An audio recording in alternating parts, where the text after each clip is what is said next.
हाँ तो छात्रों, आइए हम लोग कैकेयी अनुताप भाग 4 की व्याख्या का अध्ययन करें। तो सबसे पहले पाठ करते हैं। निज जन्म जन्म में सुने जीव यह मेरा, धिक्कार से था महास्वार्थ ने घेरा। 100 बार धन्य वह एक लाल की माई, जिस जननी ने है जना भरत सा भाई। पागल सी प्रभु के साथ सभा चिल्लाई, 100 बार धन्य है एक लाल की माई। हा लालो से भी आज गमाया मैंने, विकराल को यश ही यहाँ कमाया मैंने। निज स्वर्ग उसी पर वार दिया था मैंने, हर तुम तब तक से अधिकार लिया था मैंने। पर वही आज वह दीन हुआ रोता है, संकित सबसे धृत हरिण तुल्य होता है। श्रीखंड आज अंगार चंड है मेरा, तो इससे बढ़कर कौन दंड है मेरा। पटके मैंने पद पाणी मुंह के नद में, जन क्या क्या करते नहीं स्वप्न में मद में। हा दंड कौन ने क्या उसे डरूंगी अब भी, मेरा विचार कुछ दयापूर्ण हो तब भी। हा दया हंत वह घृणा आह वह करुणा, बैतरणी सी है आज जाह्नवी वरुणा। सशक्ति हूँ चिर नरक सुने सुविचारी, पर मुझे स्वर्ग की दया दंड से भारी। अब आइए कठिन शब्दों को देखते हैं। तो सबसे पहले कठिन शब्द है निज। निज मेरा, निज का अर्थ है मेरा। जन्म जन्म,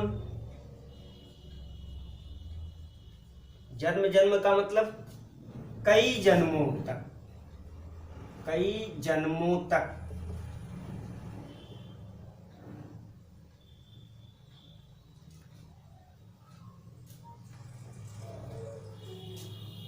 लाल पुत्र,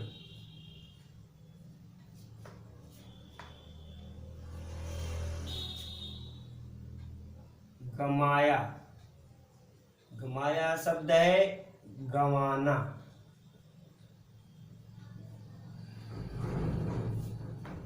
विकराल, विकराल का अर्थ है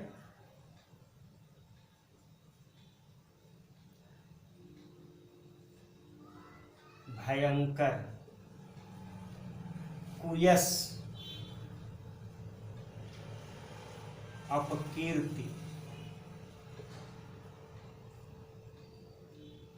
कलंक,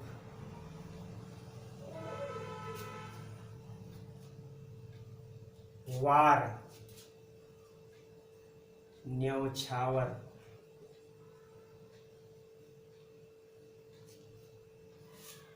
हर,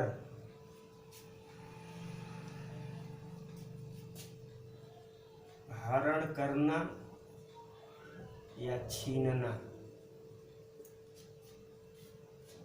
संकित शब्द से धृत, धृत का अर्थ होता है पकड़े गए।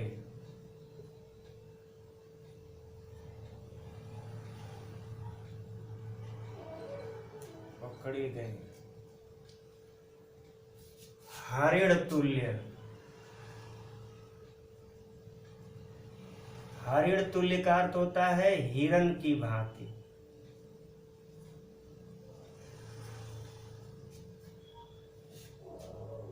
श्रीखंड,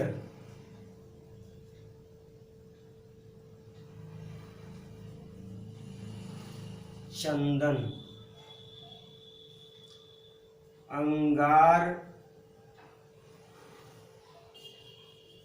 चंड,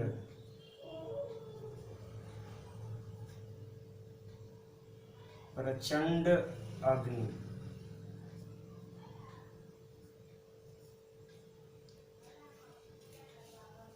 पदपाणि,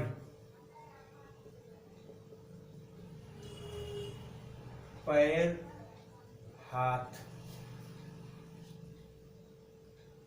नद, नदी।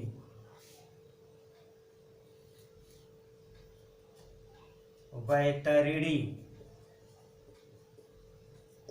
वैतरणी का अर्थ है नरक की नदी। जाह्नवी, जाह्नवी, गंगा, वरुणा, वरुणा नदी ही है, इसका अर्थ होता है मोक्ष प्रदान करने वाली नदी। चिर,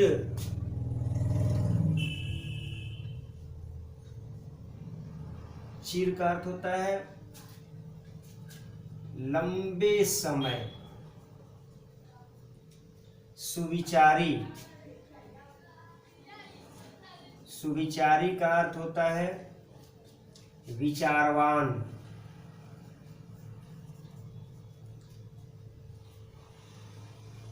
तो इस प्रकार कुछ कठिन शब्दों के अर्थ। अब आइए हम लोग प्रसंग देखते हैं। तो प्रस्तुत पद्यावतरण में महारानी कैकेयी अपने कृत्यों पर पश्चाताप करती है और पश्चाताप करती हुई कहती हैं कि आज मैंने जिसके वात्सल्य प्रेम में पढ़कर, जिसके मोह में पढ़ करके हमने इतना बड़ा अपराध किया है, आज वही मेरा पुत्र मुझ पर क्रोधित है, मुझ पर कुपित है और मेरे लिए पराया सा जान पड़ रहा है। इससे बड़ा दंड मेरे लिए और क्या हो सकता है। तो आइए देखते हैं। माता कैकेयी, महारानी कैकेयी प्रभु श्री राम को संबोधित करते हुए कहती हैं कि हे राम, मैंने जो यह कुकृत्य किया है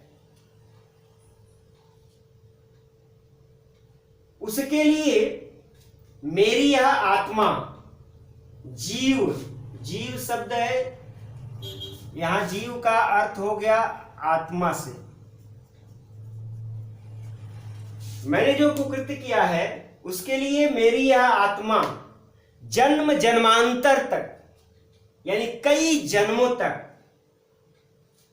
लोगों के इस धिक्कार को सुनती रहेगी कि वह रानी थी, कैसी थी, जिसको इस भयंकर स्वार्थ ने घेर रखा था। माता कैकेयी की यह बात सुनते हैं प्रभु श्री राम और सुनने के बाद कहते हैं कि वह माता जिसने भरत जैसे विशाल हृदय वाले पुत्र को, अनमोल पुत्र को पैदा किया है, उसको 100 बार धन्यवाद है। प्रभु श्री राम की इस बात को सुनकर के उपस्थित सभा एक स्वर में पागलों की तरह चिल्ला उठी कि वह भरत जैसे पुत्र की माता को 100 बार धन्यवाद है। कैकेयी कहती हैं कि हे पुत्र, आज मैंने उसी पुत्र को गंवा दिया है। वह पुत्र पराया हो गया है और मैंने भयंकर अपकीर्ति को पाया है, भयंकर कलंक को प्राप्त किया है। हमने तो अपना स्वर्ग अर्थात अपनी सारी खुशियां अपने पुत्र पर न्यौछावर कर दिया था। यहां तक कि हे पुत्र, मैंने तो तुमसे तुम्हारा अधिकार भी छीन लिया था, लेकिन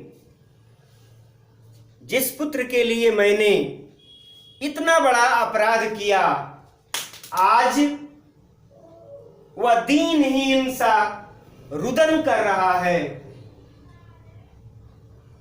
उसकी दशा पकड़े गए हिरण के बच्चे के समान हो गई है, जो बराबर भयभीत और सशंकित रहता है। चंदन के समान पवित्र, चंदन के समान शीतल स्वभाव वाला मेरा पुत्र आज प्रचंड अंगारे के समान हो रहा है, मुझ पर कुपित है, इससे बढ़कर मेरे लिए और भला क्या दंड हो सकता है। हे राम, मैंने मोह, पुत्र मोह में, वात्सल्य प्रेम में पड़कर मैंने अपने हाथ पैर बहुत पटके। जैसे लोग सपने में और पागलपन में क्या क्या नहीं करते हैं।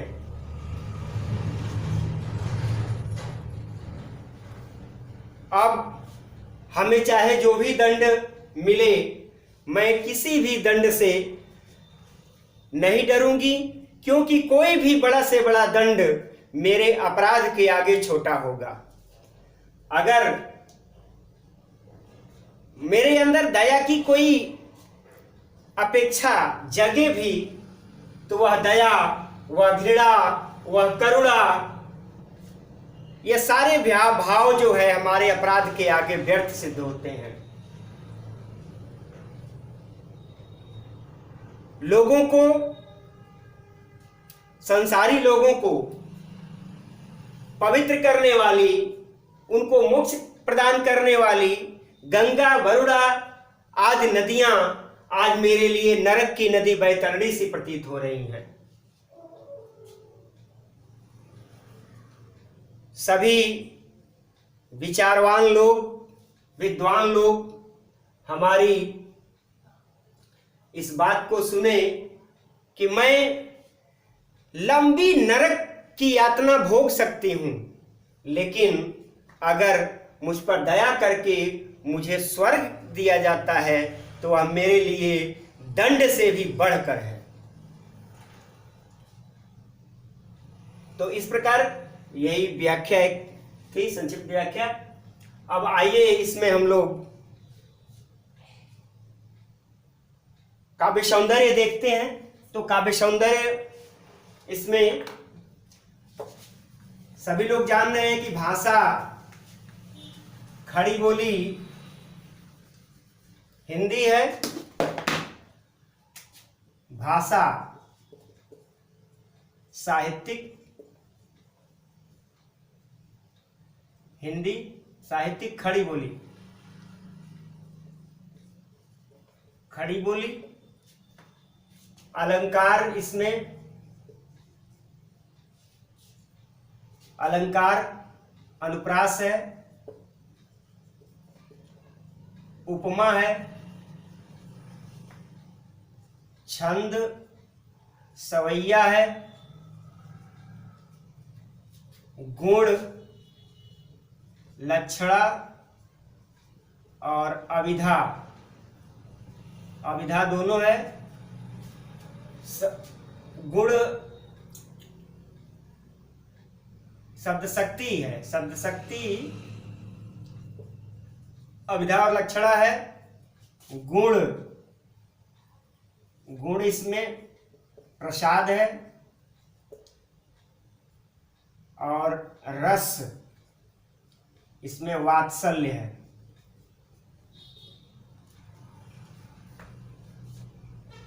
छंद, छंद तो हो गया है। तो इस प्रकार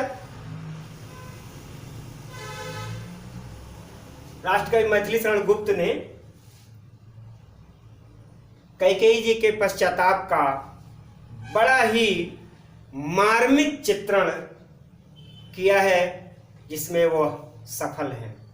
तो आज कैकेयी अनुताप व्याख्या भाग 4 पूर्ण हुआ। फिर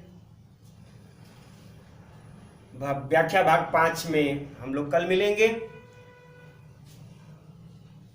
आप लोग हमारे इस चैनल को सब्सक्राइब कर लें, बेल बटन दबा लें, ताकि हर वीडियो का नोटिफिकेशन आपके पास समय से पहुंचता रहे।